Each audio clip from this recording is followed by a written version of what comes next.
Hello বন্ধুরা, তোমরা কেমন আছো? আশা করি সকলে ভালো আছো। আর আমিও ভীষণ ভীষণ ভালো আছি। আর আবারও একটা নতুন ব্লগ নিয়ে চলে এসেছি। আশা রাখছি তোমাদের ভালো লাগবে। আর ভালো লাগলে অবশ্যই আমার কমেন্ট বক্সে একটা কমেন্ট করে যেও। আর যারা নতুন আমার ভিডিওটা দেখছো তাদেরকে জানাই আমার ব্লগে স্বাগত। আর আমার এই ব্লগটা যদি কোনো একটু জায়গায় ভালো লেগে থাকে তবে অবশ্যই লাইক, শেয়ার, সাবস্ক্রাইব ও কমেন্ট করে দিও। আজ সকালবেলা ঘুম থেকে উঠে বাসি কাপড়টা ছেড়ে একবারে ড্রেসটা পরে নিয়েছি। তার কারণ ছেলেকে স্কুলে দিয়ে আসতে যাব, ওর বাবা তো বাড়িতে নেই। আর পরীক্ষা শুরু হয়েছে, আর 2 ঘন্টা মতো পরীক্ষা হবে, তারপরে আবার নিয়ে আসতে যেতে হবে। সেই কারণে আর একবারেই ড্রেসটা পরে নিলাম। আর কালো রঙের ড্রেস পরলে দেখবে নোংরা লাগলেও খুব একটা ভালো দেখা যায় না, তা আমি ইচ্ছা করেই কালো রঙের ড্রেসটা পরলাম। আর সারাদিন আজকে অনেক কাজ করবো ভেবেছি, তার কারণ আজ বেশি রান্নার ঝামেলা রাখিনি। ভেবেছি আজকে গাছের টবগুলোকে রিপোর্টিং করব। তোমরা তো সবাই দেখেছো আগে কয়েকটা ব্লগে যে আমার বাড়ির ধারেই ড্যাম আছে, আর ড্যামের ভেতরে ও পাশে প্রচুর পরিমাণে কচুরিপানা হয়। তো যখন ভর্তি হয়ে যায় তখন পরিষ্কার করার জন্য সরকার থেকে লোক নিয়ে সেই ড্যাম থেকে কচুরিপানাগুলো তুলে ড্যামের পাশেই রাখা হয়।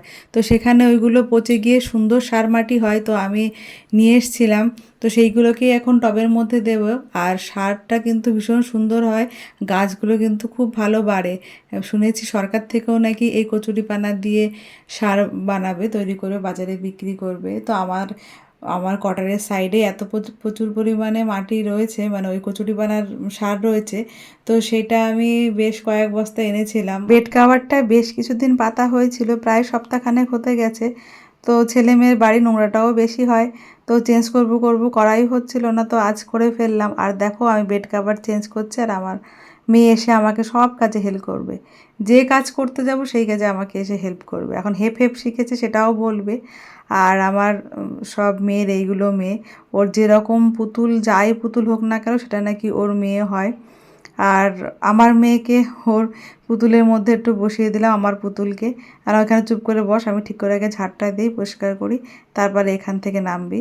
এক্ষুনি নেমে যাবে। আর এই যে আমি ঘরের এই বেড কাভারটা ঝাড় দিচ্ছি বা পরিষ্কার করে রাখছি, জানি না কতক্ষণ টান টান থাকবে, বাচ্চার বাড়ি।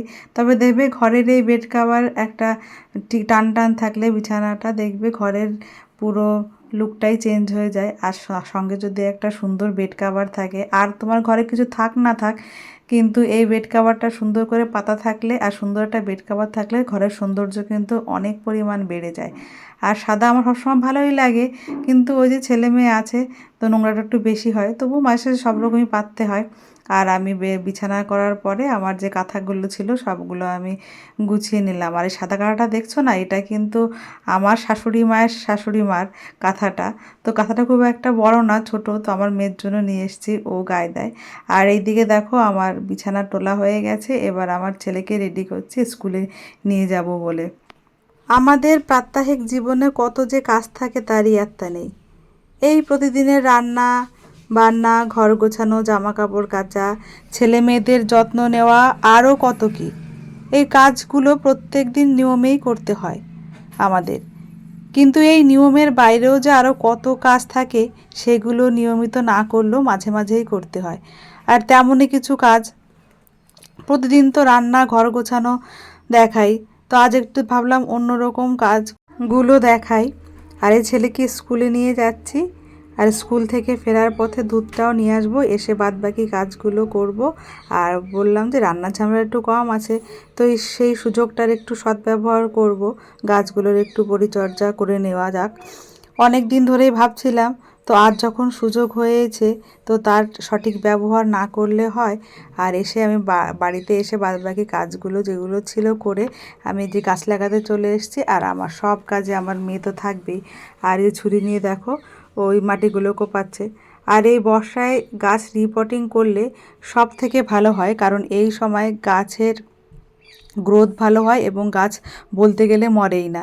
তাই গাছের যত কাটিং হয় সেগুলো বর্ষাকালে লাগালে আরও ভালো হয়। আর এই রিপোর্টিং করতে আমার শরীর পুরো ব্যথা, কারণ বড় বড় টব মাটি বয়ে আনা, ছেলেকে অ্যাবাকাসে দেওয়া আগে পর্যন্ত প্রায় 4টে পর্যন্ত এই কাজগুলো করেছি। আর যে গাছটা ছোট্ট একটা গাছ দেখলে না, ওটা নার্সারি থেকে 50 টাকা দিয়ে কিনে এনেছি। তো সাইডে দেখলাম ছোট্ট ছোট্ট সরু সরু দুটো গাছ বেরিয়েছে, সেই কারণে এই গাছটা আনলাম। তার কারণ ওই গাছ দুটো একটু যত্ন করে লাগালে আবার দুটো মানে চারা হয়ে যাবে। তো সেইগুলোকে লাগিয়ে নিলাম। গাছটাকে বেশ 1 মাস হয়েছে আনা, কিন্তু আমার লাগানোই হচ্ছিল না। আর এই দেখো গাছগুলো পুরো বেয়ে বেয়ে চারপাশে ছড়িয়ে ছিটিয়ে রয়েছে। তো এখন কাটিং করলে ওদের বললাম না গ্রোথটা ভালো হয়। গাছ ছাড়াই গাছ কিন্তু ঝুলে গেলে বা বেশি বড় হয়ে গেলে গাছের আর গ্রোথ ভালো হয় না, দেখতেও ভালো হয় না। তখন সব কাটিং করে দিতে হয়। আর কাটিং করলে গাছ থেকে আবার নতুন নতুন চারা বা নতুন নতুন ডাল গজায়, সেটা দেখতে অনেক সুন্দর হয়। তো সেটাই আমি করছিলাম আজকে। যেখানে হাতের ছোঁয়া পড়বে জায়গাটা দেখবে যেমনই থাক না কেন, দেখবে কি অপূর্ব হয়ে ওঠে। ওই যে বলে না, পরিশ্রমের ফল সবসময় মিষ্টি হয়। ভালো কোনো কিছু করতে গেলে দেখবে তার পেছনে অনেক অনেক পরিশ্রম থাকবে। যেমন বলা যায় ভালো করে রান্না, তারপর সুন্দর করে পরিবেশন। এই যে গাছগুলো লাগাই, পেছনে কম পরিশ্রম, আর যখন সেটা দেখতে খুব সুন্দর হয় দেখবে মনটা তো ভালো হয়। আর অন্য লোক যদি প্রশংসা করে বা প্রশংসা পাওয়া যায় তো কথাই নেই, মনটা একেবারে খুশিতে ভরে যায়। আর যখন এই গাছগুলো থেকে ফুল ফল বা সবজি পাওয়া যায়, তার আনন্দ তো আলাদা থাকেই। আর আমার তো মনে হয় আমার চারপাশে সবুজ থাকবে, ভীষণ ভাল লাগে।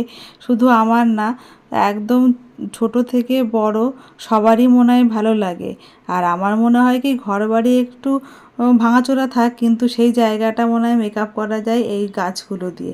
দেখবে ঘরের মধ্যে যখন তুমি এই ইনডোর প্ল্যান্টগুলো বা যে কোনো গাছ সুন্দর করে লাগাবে, বা বাইরে কোনো ফুল গাছ রেখে দিলে টবের মধ্যে, সেটাও যদি ঘরের মধ্যে আনো, দেখবে ঘরটা পুরো আলো হয়ে গেছে। আর ঘরের শোভা যে কত গুণ বেড়ে যায়, সেটা আর বলার অপেক্ষা রাখে না। তাই দেখবে পরিশ্রম করে যেটাই বানাবে, যাই করবে, সেটা খাবার হোক, সেটা নিজের গাছ লাগানো হোক, বা কোনো সেলাই হোক, বা পরিপাটি করে নিজের সংসারটাকে গুছিয়ে রাখা হোক, বা ছেলে মেয়েকে সুন্দরভাবে বড় করতে কি কম পরিশ্রম বলো? কোনো কিছুই ভালো করতে হলে তার পেছনে অবশ্যই অবশ্যই পরিশ্রম এবং খাটুনি দুটোই লাগে, তবেই সেটা সুন্দর এবং সেটা মিষ্টি হয়। তো আমার তো ভীষণ ইচ্ছা যে যখন আমি বুড়ো হব, নিজের একটা ছোট্ট বাড়ি হবে, আর সেই বাড়ির চারপাশে শুধু ফল আর ফুলের বাগান থাকবে, আর তার মধ্যে অবশ্যই থাকবে জুঁই, বেল, গন্ধরাজ আর মাধবীলতা। কারণ এইগুলো থেকে না ভীষণ সুন্দর ও মিষ্টি একটা গন্ধ বের হয়। তো কাজের মধ্যেও কেউ কেউ মাঝে মাঝে প্রশ্ন করে, তুমি কি সারাদিন ধরে শুধু ভিডিও বানাও, খেয়ে দিয়ে কাজ পাও না? তো তাদেরকে বলবো তারা যেন একদিন ভিডিও করে নিজেরা দেখে, তাহলেই বুঝতে পারবে কতটা কষ্টের। আমি যদি সব কাজ করে এই কাজটা করতে পারি, তাহলে অসুবিধা কোথায়? ভিডিও দেখলে দোষ নেই, করলেই দোষ। ছেলের মেয়ে পড়লে বাবা মা হাতে ফোন নিয়ে বসে থাকে।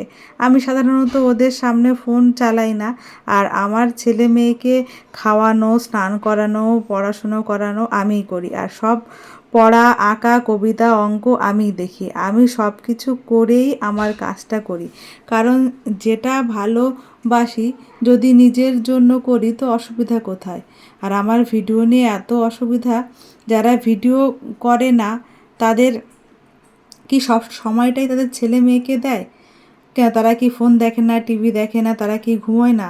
আর আমার আগে কিন্তু এই জন্য গিল্টি ফিল হতো, এখন হয় না। কারণ আমি চিন্তা করে দেখেছি বা ভেবে দেখেছি ছেলে মেয়েকে আমি যথেষ্ট সময় দেই, এবং তারা যখন ঘুমোয় বা পড়তে যায় বা অন্য কাজ করে, তখন আমি আমার এই ভিডিও এডিটিংটা করি। ভিডিও তো করতে সমস্যা নেই, আমি স্ট্যান্ডে দাঁড় করিয়ে দিয়ে তারপরে করি। তাতে ভিডিও করার জন্য আলাদা সময়ের প্রয়োজন হয় না। তবে হ্যাঁ, এডিটিং করতে বাদবাকি কাজগুলো করতে একটু সময়ের দরকার হয়। আর অনেকেই জিজ্ঞাসা করে যে এত কাজ করার পরে তারপরে কি করে ভিডিও বানাও? তো তাদেরকে বলবো ইচ্ছা থাকলে সব করা যায়। তবে হ্যাঁ, ঘুম কমাতে হবে, নিজের জন্য বিশ্রাম বা সময় কমে যাবে, নিজের যত্ন কমে যাবে। তবে সব শেষে বলবো নিজের ইচ্ছাটা তো থাকবে, তুমি যেটা করতে চাইছো সেটা তো করতে পারবে। আর এদিকে দেখো তোমাদের সঙ্গে গল্প করতে করতে আমার সব কাজ হয়ে গেছে। প্রায় 4টে বাজে, 4টে না 4টে 10 বাজে এখন। ছেলের অ্যাবাকাস দিতে যাচ্ছি, তাড়াতাড়ি করে স্নান করে কটা খেয়ে। এখন মেয়ে ঘুমিয়েছে, এসে আবার অনেক কাজ আছে, ছেলেকে দিয়ে আবার এসে সেই কাজগুলো করব। তো তোমাদের ভিডিওটা কেমন লাগলো? একদম শেষ পর্যায়ে চলে এসেছি, তোমরা অবশ্যই বলো। তো পরের ব্লগে দেখা হবে, ততক্ষণ সবাই ভালো থাকবে, সুস্থ থাকবে, সাবধানে থাকবে।